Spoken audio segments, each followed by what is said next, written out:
అందరికీ మరణాత మోషే సుఖోపవాస ధ్యాన కార్యక్రమాలు 14వ రోజు నిర్గమాకాండం 14వ అధ్యాయం యొక్క క్లుప్త వివరణ. ఈ 14వ అధ్యాయంలో యెహోవా రక్షణ కనబడుతుంది. ఇశ్రాయేలీయులు ఐగుప్తుని విడిచి అరణ్య మార్గమున పోవుచుండగా వారికి అడ్డుగా వచ్చిన ఎర్ర సముద్రాన్ని చూచి వారు భయకంపితులైనట్లుగా ఈ 14వ అధ్యాయంలో కనబడుతుంది. విషయాన్ని తెలుసుకున్న ఫరో సైన్యము ఇశ్రాయేలీయులను తరమడానికి వారు బయలుదేరి రావడం కనబడుతుంది. ఇశ్రాయేలీయులు మోషే మీద తిరుగుబాటు చేస్తూ నిందిస్తూ ఉన్నప్పుడు మోషే గారు అంటున్నారు, ఇశ్రాయేలీయులతో భయపడకండి, యెహోవా నేడు మీకు కలుగు చేసిన రక్షణ మీరు ఊరకనే నిలిచిండి చూడుడి, ఐగుప్తీయులను మీరు ఎన్నడూ ఇక చూడరు అని గొప్ప శబ్దముతో మోషే గారు ఇశ్రాయేలీయులకి తెలియజేయడం, ఆ గొప్ప వచనాన్ని, ఆ గొప్ప సంగతిని ఈ అధ్యాయంలో మనకు కనబడుతుంది.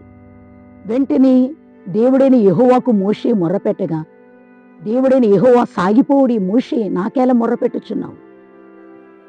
మోషే తన కర్రను ఎత్తి చెయ్యి చాపగానే ఎర్ర సముద్రము పాయలుగా చీలిపోవడం, కుడివైపున నీటి గోడ, ఎడమ వైపున నీటి గోడ మధ్య ఆరిన నేల మీద ఇశ్రాయేలీయులను దేవుడు నడిపించడం, చాలా అద్భుతమైన కార్యాన్ని ఈ 14వ అధ్యాయంలో మనకు కనబడుతుంది.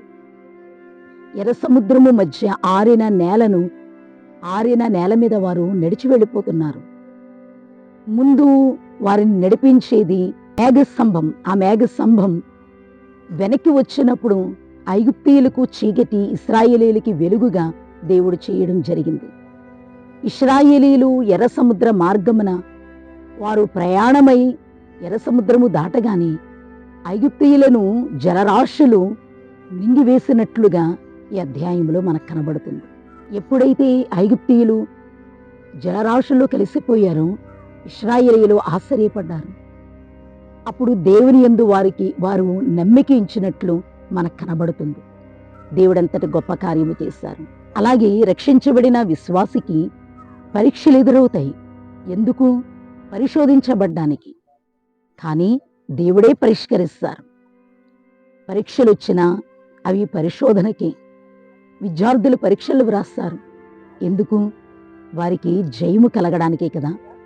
అలాగే రక్షించబడిన దేవుడు విడిచిపెడతాడా? రక్షించబడిన తర్వాత శ్రమలు వస్తాయి. అవి పరీక్షలు అనుకోవాలి, పరిశోధించబడ్డానికి. తర్వాత పరిష్కారము కూడా దేవుడే మనకు చూపిస్తాడు. అతి భాగ్యం దేవాతి దేవుడు ఈ 14వ అధ్యాయము ద్వారా దేవుడు మనకు అనుగ్రహించునుగాక. ఆమేన్. అందరికీ మరణాత.